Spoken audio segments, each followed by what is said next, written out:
Bem-vindos ao nosso podcast Marés Literárias.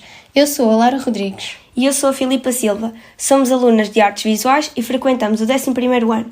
Hoje trazemos um episódio onde vamos falar sobre dois livros, um que aborda problemas da adolescência e o outro que aborda o tema do Holocausto e dos campos de concentração de Auschwitz.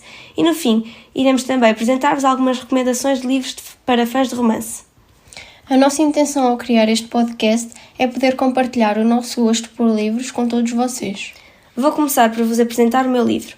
Escolhi a obra Olha para os Dois Lados, de Jason Reynolds. Esta obra literária é uma história que aborda com humor e sensibilidade uma série de questões que afetam os adolescentes, como o bullying, o insucesso escolar, a doença, a discriminação racial e de género, a crise familiar e financeira. Leva-nos também a refletir sobre as complexidades da vida e das decisões que moldam o nosso destino. Numa das histórias, o autor demonstra-nos uma jornada emocionante através de um jovem adolescente chamado Bryson, que sofre de bullying físico na escola. A história desse menino começa com Bryson, que é obrigado pela mãe a ficar em casa após aquela situação. Passado um tempo, Bryson conhece um outro menino da sua escola, o Tim, com uma história muito idêntica à sua. Ao longo da história, esses dois jovens tornam-se amigos e enfrentam alguns dilemas juntos contra o bullying da escola. Com este caso, no desenrolar da história, somos levados a explorar e a confrontar-nos com temas como a justiça e o bullying. De entre muitos outros casos que o livro também nos aborda, ao longo do mesmo, este convida-nos a refletir sobre a importância de ver para além das aparências e considerar diferentes lados de uma situação antes de tirar conclusões precipitadas.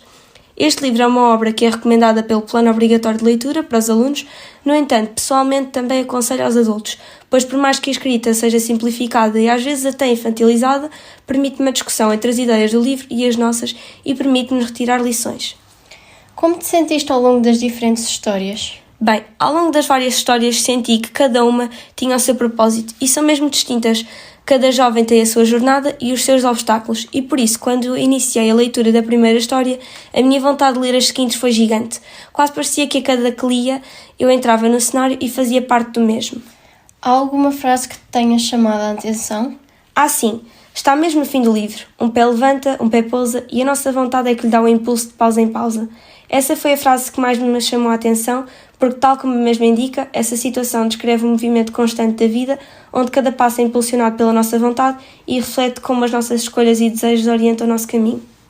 Sobre Jason Reynolds, é um autor americano que nasceu a 6 de dezembro de 1983, em Washington, encontrou inspiração no rap para começar a escrever poesia aos 9 anos de idade e é hoje um conceituado autor de ficção e poesia para jovens e adultos. Durante o ano 2020 foi embaixador nacional para a literatura juvenil. Até aos dias de hoje, os seus livros receberam vários prémios e nomeações, como Ghost, edição Fábula 2019, foi finalista do National Book Award, best-seller do New York Times e é considerado um dos melhores livros de 2016 pela Kirkus e pela Publishers Weekly. O seu desejo é nunca escrever livros chatos. Espero que vocês aí desse lado tenham compreendido um pouco acerca deste livro. Eu mesma já o li e acho que vale muito a pena. Exatamente. Foi um livro que também eu adorei ler e explorar a sua história. Agora eu vou-vos apresentar o livro que eu escolhi. Selecionei a obra O Tatuador de Auschwitz, de Heather Morris. Quando chegou ao campo de concentração de Auschwitz, em abril de 1942, Leil viu levarem tudo o que tinha, sendo-lhe dado apenas um uniforme velho e sujo para vestir. Foi então levado para Birkenau, para o Bloco 7, onde começou por trabalhar na construção do resto do campo.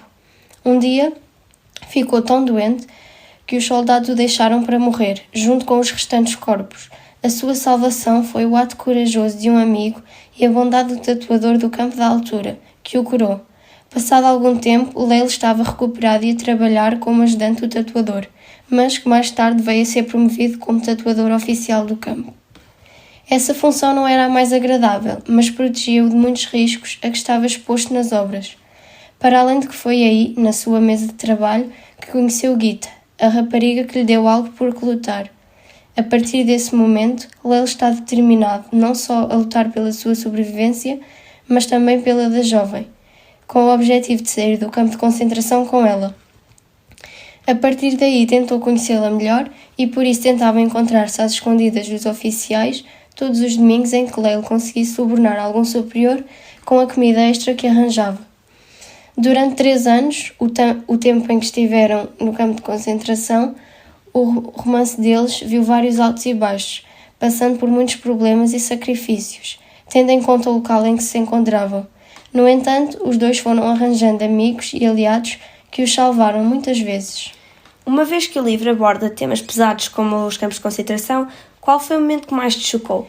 Neste livro são relatados vários episódios chocantes e inesquecíveis, tais como a quase morte de Lyle e Gita, relatada no livro com muitos pormenores, e as mortes horrendas nos crematórios dos campos de concentração da altura.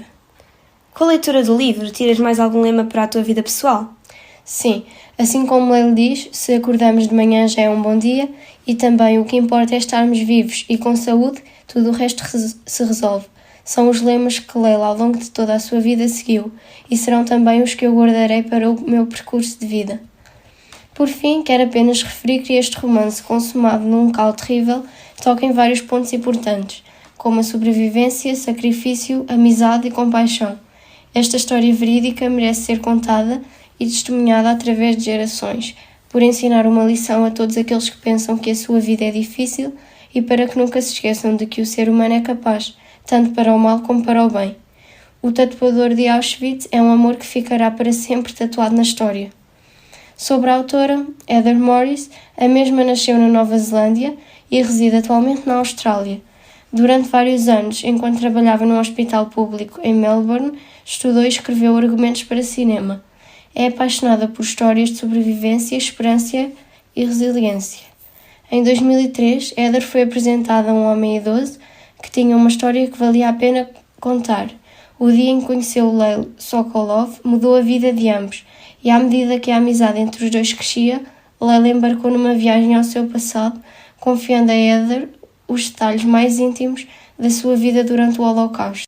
Uma história verídica de amor e sobrevivência no meio dos horrores de um campo de concentração que irá agradar a um vasto universo de leitores e que nos mostra de forma emocionante como o melhor da natureza humana se revela por vezes nas mais terríveis circunstâncias. Bem, depois de ouvir tudo isto, fiquei com uma grande vontade de ler esse livro. Acho que vais ter que me emprestar esse livro já hoje. Claro que sim, com todo o gosto. Então, nós escolhemos apresentar-vos estes livros por acharmos que abordam temas relevantes para a nossa sociedade, não só os problemas de adolescentes atuais, como também o passado histórico de Auschwitz, onde por vezes também os adolescentes passaram por situações traumáticas. Sim, exatamente. Achamos que estes temas são muito importantes para a nossa vida atual e que podemos aprender grandes lições com estas histórias, e por isso mesmo quisemos vir partilhá-las com todos vocês. Bem, então acho que está na hora de passarmos para a segunda parte do nosso episódio. O que achas, Filipa? Pois, é isso mesmo. Como tínhamos referido inicialmente, vamos agora apresentar-vos alguns livros para os fanáticos e devoradores de romances. Começamos com o livro Tudo Foi Como Tinha de Ser, de Raul Minhalma, que nos mostra o caminho para deixarmos de viver com medo do que os outros pensam sobre nós, envolvido num romance reconfortante. Entre muitos outros, também temos o livro Apartamento Partilha-se, de Beth O'Leary, que é uma leitura divertida, calma e terna, que nos aquece a alma e a sede de amor, e ao mesmo tempo deixa-nos um apelo para o mundo lá fora. Outro livro que também recomendamos chama-se Corações Feridos, de Colin Hoover. Esta história é um mar de segredos que vamos descortinando ao longo do livro e nos faz perceber que, às vezes, os mal-entendidos e a falta de comunicação podem mudar a nossa história de vida de uma forma que não imaginamos ser possível. Uma história de verão cheia de mistérios para descobrirmos ao longo de todo o livro. Por fim, mas não menos importante, temos o livro Foi Sem Querer Que Te Quis, um romance de estreia de Raul Minhalma, autor best-seller com uma história arrebatadora que nos prende da primeira à última página e que redefine o significado de amor que tínhamos até hoje. São estas as nossas recomendações de hoje. Esperemos que algumas delas vos tenham despertado a atenção e que venham a ler. E o nosso episódio chegou ao fim. Esperamos que tenham gostado. Não se esqueçam de compartilhar as vossas opiniões connosco e também as vossas sugestões de leituras. Um beijinho e até ao próximo episódio.